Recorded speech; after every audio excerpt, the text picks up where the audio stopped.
उत्तर प्रदेश में अयोध्या की मिल्कीपुर विधानसभा सीट पर होने वाले उपचुनाव की तारीख का आखिरकार ऐलान हो गया। मंगलवार को चुनाव आयोग ने इसकी घोषणा की। चुनाव आयोग ने कहा कि दिल्ली विधानसभा चुनाव के साथ ही मिल्कीपुर में 5 फरवरी को मतदान होंगे और नामांकन इसी महीने 10 जनवरी से 17 जनवरी तक किए जा सकेंगे। 18 जनवरी को नामांकन पत्रों की जांच होगी। 20 जनवरी तक नाम वापस लिए जा सकेंगे। वहीं 8 फरवरी को मतगणना होगी। मिल्कीपुर में चुनाव का ऐलान होने के साथ ही उत्तर प्रदेश में सियासी पारा भी गर्म होने लगा है। देखिए, अयोध्या में लोकसभा सीट जीतने के बाद से जहां सपा फुल कॉन्फिडेंट है, वहीं बीजेपी इस सीट पर जीत दर्ज करके उसके हार की निराशा से उबरना चाहती है। साल 2024 के नवंबर महीने में 9 सीटों पर हुए विधानसभा उपचुनाव में हार मिलने के बाद बसपा सुप्रीमो मायावती ने उपचुनाव न लड़ने का ऐलान कर दिया है। कांग्रेस ने भी सपा को समर्थन देने का ऐलान किया है। ऐसे में मिल्कीपुर सीट पर बीजेपी और सपा में सीधी टक्कर देखने को मिलेगी। मिल्कीपुर सीट लगातार समाजवादी पार्टी ही जीतती रही है।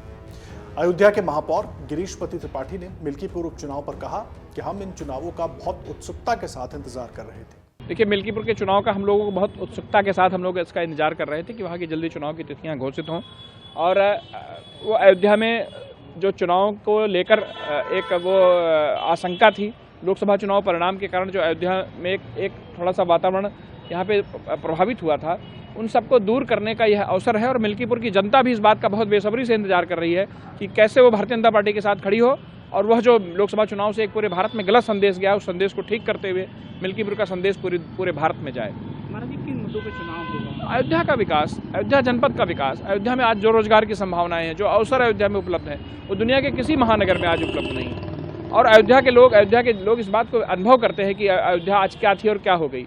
और विपक्षी पार्टियों ने लगातार अपने नुमाइंदे भेजे हैं मिल्कीपुर विधानसभा से चुनकर, और उन्होंने विकास के नाम पर छल किया है। सिर्फ अपने परिवार को, अपने घर परिवार के लोगों का पोषण किया है और मिल्कीपुर को असहाय और अनाथ की स्थिति में छोड़ा है उन लोगों ने।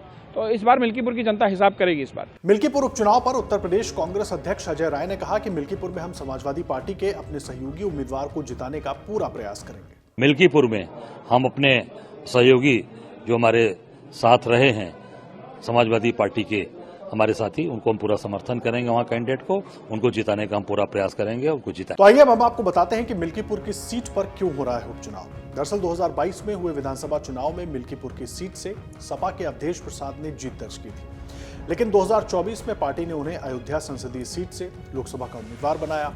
इसमें भी अवधेश प्रसाद ने जीत हासिल की। इसके बाद मिल्कीपुर सीट से उन्होंने इस्तीफा दे दिया था, जिसके बाद से ये सीट खाली पड़ी हुई थी। लोकसभा चुनाव के बाद यूपी में मिल्कीपुर समेत कुल 10 सीटें खाली हुई थी।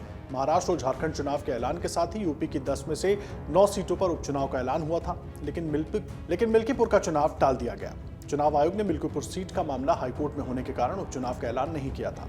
ऐसे में सपा ने बीजेपी पर हार के डर से चुनाव टालने का आरोप लगाया था। इसके बाद से लगातार बीजेपी और सपा के बीच मिल्कीपुर सीट को लेकर आरोप प्रत्यारोप होते रहे। अब इस सीट पर उपचुनाव का ऐलान हो गया है। इससे एक बार फिर उत्तर प्रदेश में सियासी हलचल तेज हो गई है। सपा ने इस सीट से प्रत्याशी का भी ऐलान तभी कर दिया था।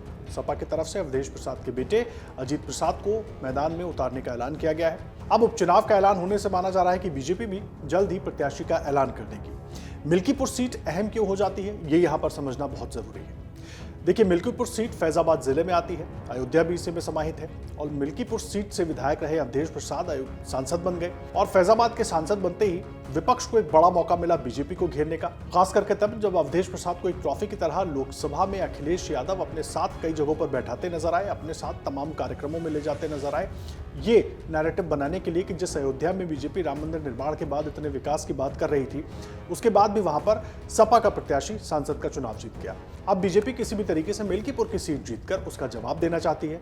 हालांकि कोशिश पहले ही जब 9 सीटों पर उपचुनाव हो रहे थे तभी के लिए थी, लेकिन तब मिल्कीपुर पर कानूनी अड़चनों की वजह से ऐलान नहीं हुआ था। अब ऐलान हो गया है वहां पर उपचुनाव का। देखना होगा कितना दिलचस्प ये मुकाबला होता है। अमर उजाला जीवांजलि के सारथी की मदद लें और महाकुंभ में स्नान जरूर करें।